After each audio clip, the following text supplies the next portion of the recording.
கரூரில் உயிரிழந்த சிறுவன் பிரித்திக்கின் தந்தை பணத்திற்காக வழக்கு தொடர்ந்திருப்பதாக புகார் எழுந்த நிலையில் மற்றொரு மனுதாரரை அதிமுக நிர்வாகி ஏமாற்றி கையெழுத்து பெற்ற சம்பவம் அதிர்ச்சியை ஏற்படுத்தியுள்ளது. உயிரிழந்தவர்களை வைத்து தாவேக்க செய்யும் அரசியலுக்கு அதிமுகவும் பாஜகவும் துணை நிற்பதாக திமுக குற்றம் சாட்டியுள்ளது.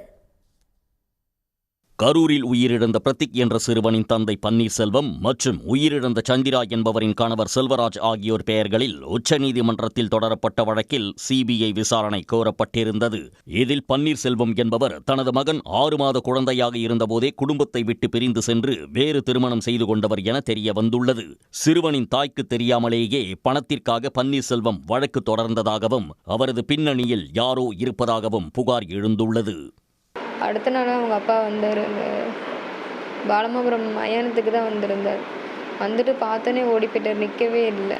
அதுக்கப்புறம் இப்போ வரைக்கும் நான் பார்க்கவே இல்லை. இந்த நியூஸ் பார்த்து தான் இந்த மாதிரி கேஸ் போட்டிருக்கான்றதே தெரியும். அந்தபடி பையன் பிறந்ததுலேருந்து அவனையும் பார்த்ததில்லை.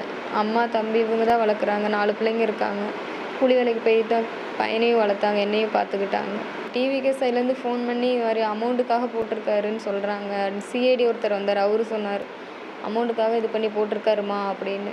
பையனோட வயசு கூட தப்பாக 13 வயசுன்னு சொல்லி தப்பாக கொடுத்துருக்காங்க. நான் பையனுக்கு 9 வயசு தான் ஆகுது. மற்றொரு மனுதாரரான செல்வராஜ் தனது பெயரில் வழக்கு தொடரப்பட்டதே தனக்கு தெரியாது என கூறியது மற்றொரு அதிர்ச்சியாக உள்ளது.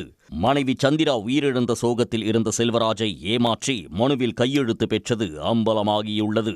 அதிமுக நிர்வாகியும் ஏமூர் ஊராட்சி மன்ற முன்னாள் தலைவருமான VCK பாலகிருஷ்ணனே தன்னை ஏமாற்றியதாகவும் உச்சநீதிமன்றத்தில் தொடரப்பட்ட வழக்கிற்கும் தனக்கும் தொடர்பு இல்லை என்றும் செல்வராஜ் தெரிவித்துள்ளார்.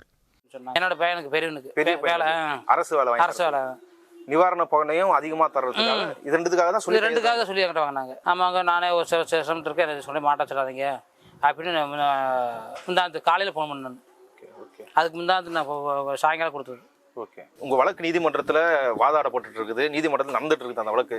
நீங்கள் நீதிபதிகளுக்கு என்ன சொல்ல விரும்புறீங்க? அதை பற்றி எனக்கு என்னென்ன விளக்கம் தெரியாதுங்க. அப்படி ஏதாவது பொய் வழக்கு போட்டிருந்தா என்னை எதுக்குமே இருக்காதீங்க. என்னை இதிலிருந்து விடுதலை வச்சுருங்க. நான் அன்னாடி காட்சி. இதனிடையே கரூர் கூட்ட நெரிசலில் சிக்கி உயிரிழந்தவர்களை வைத்து தாவேக்கா அற்ப அரசியல் செய்வதாக திமுக குற்றம் சாட்டியுள்ளது.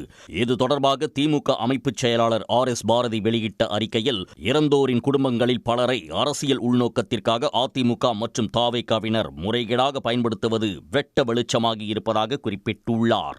இது நீதிமன்றத்தை மட்டுமல்ல, தமிழ்நாட்டு மக்களையும் ஏமாற்றும் அற்பச் செயல் என்று RS பாரதி காட்டமாக தெரிவித்துள்ளார். உடனுக்குடன் செய்திகளை தெரிந்து கொள்ள சன் நியூஸ் பெல் ஐகானை கிளிக் பண்ணுங்க.